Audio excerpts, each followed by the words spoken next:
incivilité et intimidation. Je ne m'attendais pas à avoir autant de violence et subir autant de choses, quoi. Bureaucratie écrasante et tensions au sein des conseils municipaux. Avant, j'avais une ambiance sympa dans les conseils. À la fin, c'était la bagarre, quoi. Diriger une ville peut affecter la santé et la vie privée. La nuit, vous êtes maire. La journée, vous êtes maire. Quand vous êtes en vacances, vous êtes maire. On est maire vraiment 365 jours par an. Le mandat s'achève sur une vague de démissions sans précédent, particulièrement dans les petites communes. Rencontre avec les maires ruraux qui ont rendu l'écharpe.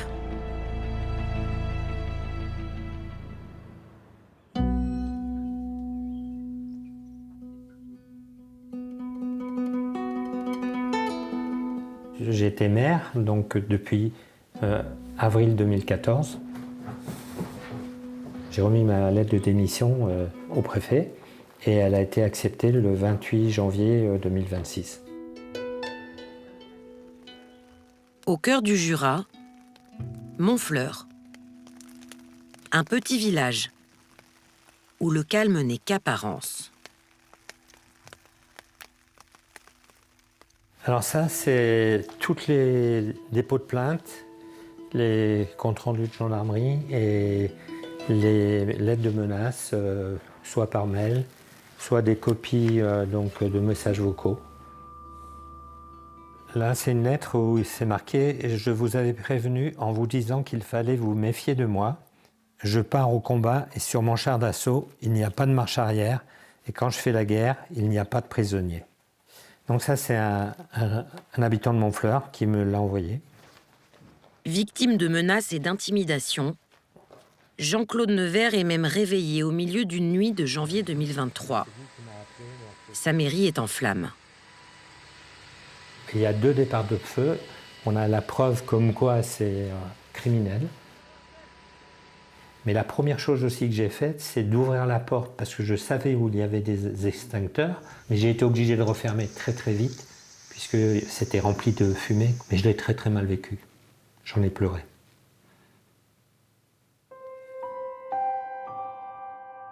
L'enquête sur l'incendie n'a pas encore abouti. Jean-Claude Nevers pense que son respect de la loi lui a valu des ennemis. Il y a des opposants qui me l'ont dit carrément, et qui m'ont dit avant que tu sois là, on faisait ce qu'on voulait. Mais depuis que tu es maire, on ne peut plus. Ben oui, parce qu'il y avait beaucoup d'irrégularités, il y avait des conflits d'intérêts, il y avait beaucoup de choses. Moi, j'ai trouvé en 2014 une mairie qui était pratiquement en faillite. En contact direct avec les citoyens en colère, les maires et conseillers municipaux subissent 82% des atteintes aux élus. Bonjour Michel. Bonjour Jacqueline. L'équipe de Jean-Claude Nevers a aussi été prise pour cible, à commencer par son premier adjoint. C'est ici que ma voiture a été incendiée, ce jour du 24 octobre 2024. On peut remarquer encore les stigmates sur le platane. Par la suite, 3 autres voitures ont également été incendiées, donc 2 appartenant également à des conseillers municipaux. Michel Chavant a démissionné en même temps que le maire et la 2e adjointe, également visée.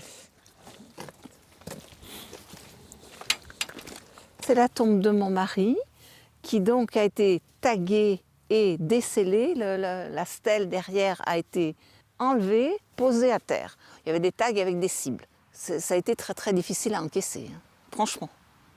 Une violence gratuite comme ça, je m'y attendais pas.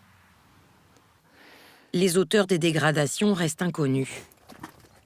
Depuis 2024, les peines sont alourdies contre ceux qui s'en prennent aux élus locaux.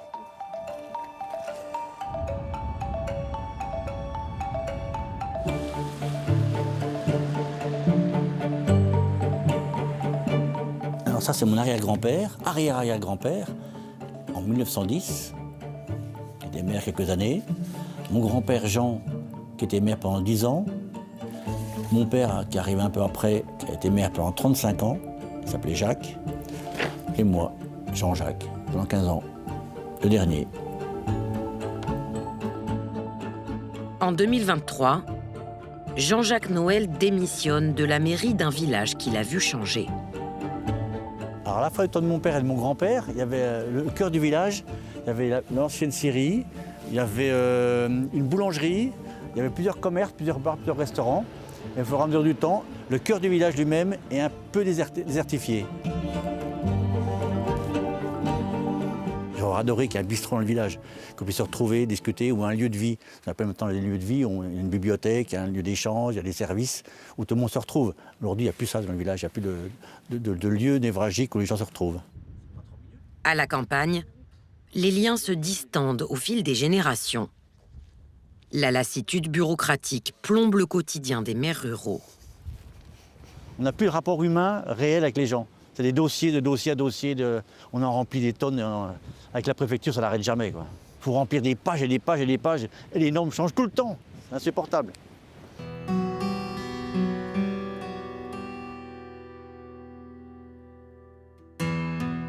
C'est pas le pouvoir qui m'intéressait. C'était créer, faire des projets. On a fait l'assainissement, on a fait l'eau, on a réparé l'église, on a réparé les bâtiments publics, on a fait des logements.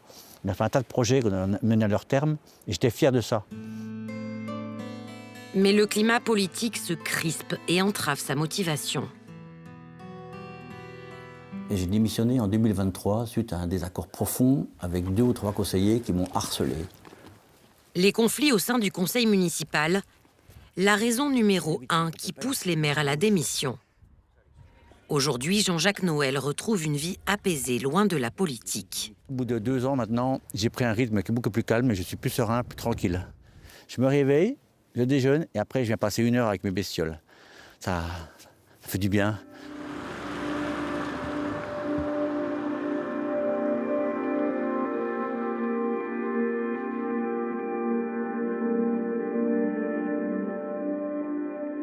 La nuit, vous êtes maire.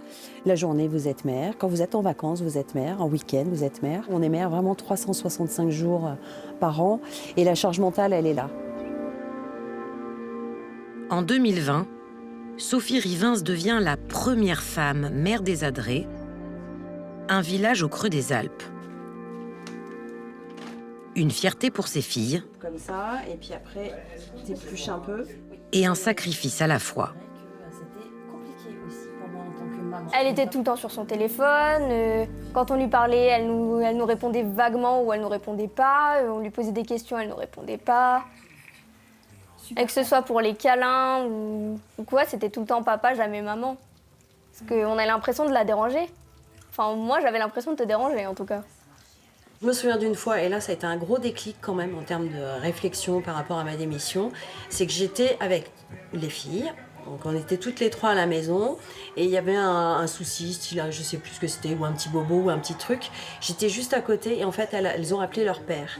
Et là je me suis rendu compte qu'en fait j'étais sortie de leur schéma de vie. Et ça, en tant que maman, c'est quelque chose d'assez violent.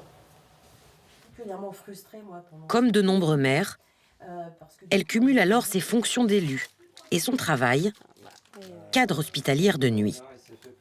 Alors la journée type de Sophie, à l'époque, c'était je pars au boulot à l'hôpital aux alentours de 19h, il me semble. Elle rentrait à 7h du mat, 8h du mat. Et elle enchaînait direct avec une réunion à la mairie, suivie de un peu tous les projets qui se passaient dans la commune. Donc elle était épuisée, quoi. Elle pouvait pas tenir le choc comme ça pendant 6 ans, c'était juste pas possible. Les seules indemnités de maire indexées sur le nombre d'habitants n'auraient pas couvert le budget familial.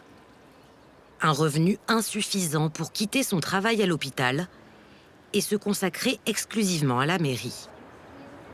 Je pense, oui, qu'il pourrait y avoir une réflexion autour de, pas une indemnité en fonction du nombre d'habitants, parce que ça, je trouve que c'est une hérésie. Ce n'est pas du tout représentatif de l'investissement du maire. Mais peut-être qu'il faudrait que les indemnités prennent en considération la perte de salaire. Parce que maire, c'est pas un métier, et il faut surtout pas que ça devienne un métier, mais par contre, c'est un boulot. Et c'est un boulot à temps plein. Un rôle qu'elle découvre en 2020, livrée à elle-même. Les démissions de maire atteignent des records pendant la pandémie de Covid-19. Alors, le fait d'avoir été élu dans cette période Covid et en plein confinement, ça a en fait annulé tous les rendez-vous qu'ont en général les nouveaux élus au niveau de la préfecture. Et du coup, les 2 premières années, de ne pas avoir vraiment de véritables repères sur les échéances qui allaient être les nôtres, sur les différentes instances. 2 ans seulement après son élection, l'enfant du pays jette l'éponge. Bonjour Marie-Jeanne. Salut, ma soeur. Les villageois accueillent plus ou moins bien sa décision. Il faut être persévérant, il faut passer outre ce qu'on ressent perso. Parce que les gens qui ont voté pour toi, ils pensent que tu vas assurer jusqu'au bout. Je trouve ça plutôt sain même de pouvoir dire non à un moment donné. Et puis ils avaient un collectif, donc je pense que le relais s'est bien passé. En tout cas, moi, vu de l'extérieur en tant qu'administré, je trouve que c'était bien fait et ça ne nous a pas posé de problème en tout cas. Voilà. La première adjointe a pris la relève. Bonjour Delphine. Ça va? Unique candidate, Delphine Perrault rempile pour un 2e mandat. Comme les Adrets, 68% des communes françaises ne comptent qu'une seule liste. Les élections municipales sont souvent sans suspense.